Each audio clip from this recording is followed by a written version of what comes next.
Почитувани, добар ден. Гостин во неделното интервју на Радио Слободна Европа е министерот без ресор задолжен за странските инвестиции, господинот Аднан Ќахил.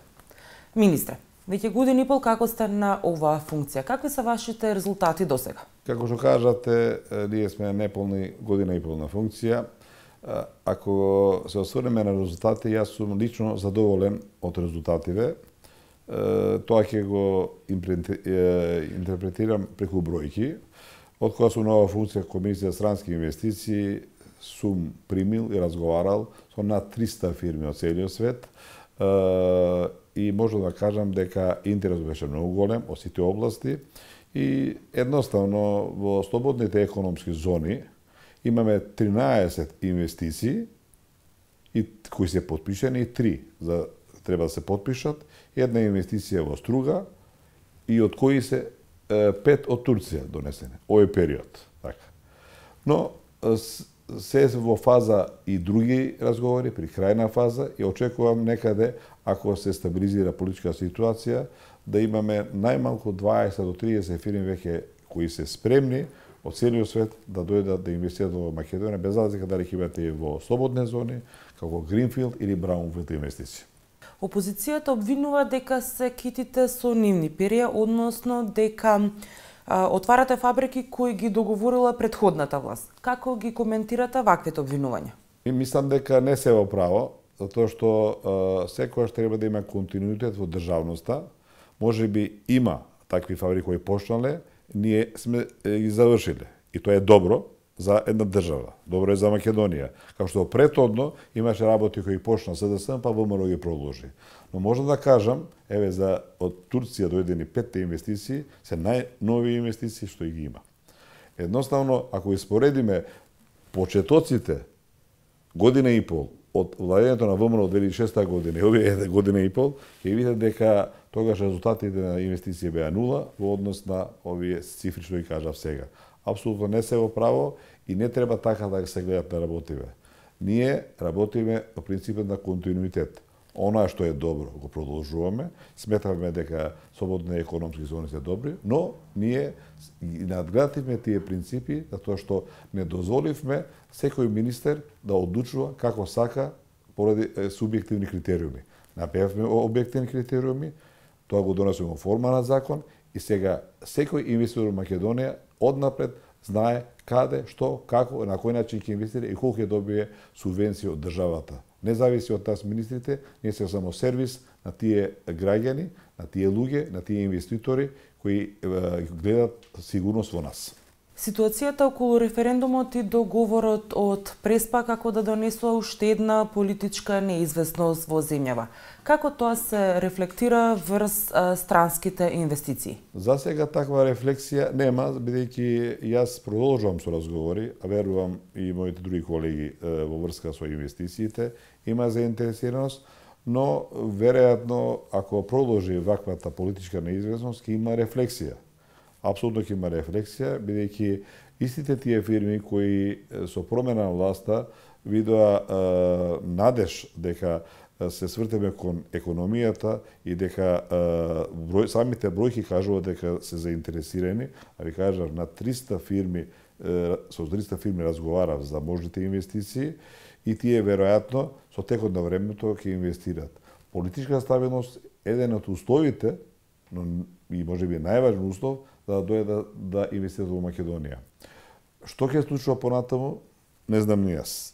Но можам да уверам дека ако се реши позитивно, како што ние се надеваме на тоа за почеток на преговори со Европска унија, со влез во НАТО, дека бројот на заинтересирани странски инвеститори од целиот свет ќе бидат многу поголеми од сегашните 300, него ќе имаме едноставно отворена економија, отворени граници, стабилен политички систем, политичка стабилност на државата и Македонија веќе ќе биде пред вратите на Европска унија, а тоа ќе се согласи дека секој инвеститор таква стабилност и бара. колку влезот во НАТО ќе придонесе за зголемување на странски инвестиции ако не профункционира правната држава? Влезот во НАТО сигурно ќе има ефект врз тоа, бидејќи стабилност е нашето безбедностна стабилност е многу важен фактор. Тоа покажа и другите држави кои влегува во НАТО. Ќе има зголемување на инвестициите, но ако нема правна држава, ако нема правна различица на многу работи и ако немаме договори во правец на влегување во Европска унија, сигурно нема да биде динамиката таква како што посакуваме. Не значи дека нема да има инвестиции, но динамиката ќе биде поинаква.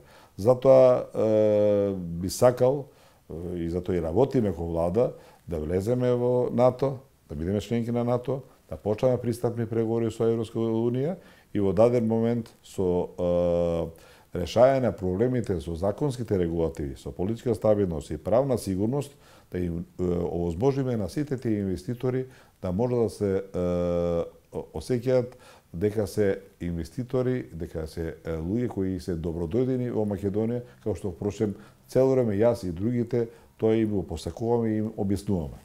Според извештајот за глобална компетитивност на Светскиот економски форум, Македонија е на 84-то место, а во однос на европските земји пред нас се само Босна и Молдавија. Зошто е тоа така? Па веројатно тоа бидејќи долго време пред да дојдеме на власт имаше 2,5 години политичка криза. Знаете, економијата бега од проблеми. Секогаш проблемите се тие што диктираат дали ќе има економски бум, дали ќе има економска стагнација или уназадување. Кај нас, поради таа ситуација, од тој период имаме економска стагнација и назадување. Овие година и пол се обитавме тоа да го анулираме, мислам да до некаде го успеавме, но со текот на времето сум убеден дека тој скок ќе биде многу подобар, нема би на 84-то место, ќе доеме прво можеби на 70-60 и подоле. Сето тоа со создавање на клима за инвестиции во Македонија, за што работиме посветено сите во владата, навошто тие луѓе кои се за привлекување на инвестиции, и мислам дека ако продолжиме на овој начин и да имаме политичка стабилност, дека ќе успееме во тоа. Во првата половина од годинава се влезени 327 милиони евра странски инвестиции, што е речиси најмногу од изминативе неколку години, но никако се недоволни за да се обезбеди поголем економски раст и намалување на стапката на невработеност. Зошто граѓаните не го чувствуваат тоа? Па тоа сакам да кажам, дека граѓаните да чувствуваат нешто треба подолг временски период да имаме ние влез на капитал од страна, како што реков, највисок овој период, треба неколку години континуирано тоа да се случува, да осетат. Ние направивме и друга работа, што порано немаше, изедначивме странските до домашните инвеститори. Ние домашните инвеститори исто така им даваме субвенции и повикуваме да инвестираат во слободни зони, надвор од слободни зони, и граѓаните тоа ќе го осетат сигурно после неколку години со ваков инвестиционен циклус од страна на странски инвеститори и од домашните инвеститори. Она што пак ќе кажам или ќе повторам како сакате, тоа прифатете го, она што со години се правило или не се правило, се инвестирало во непроизводствени или се трошеле пари за неинвентивни цели, сега ние плаќаме фактурата за таа работа. Затоа да се тоа анулира, не треба време. Година дена или година и пол е сосема кус период тоа да граѓаните го осетат.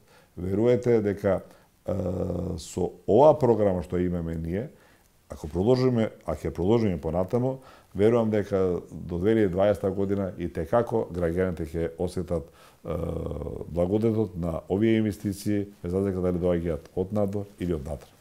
Ви благодарам за разговорот. Молам, ја благодарам.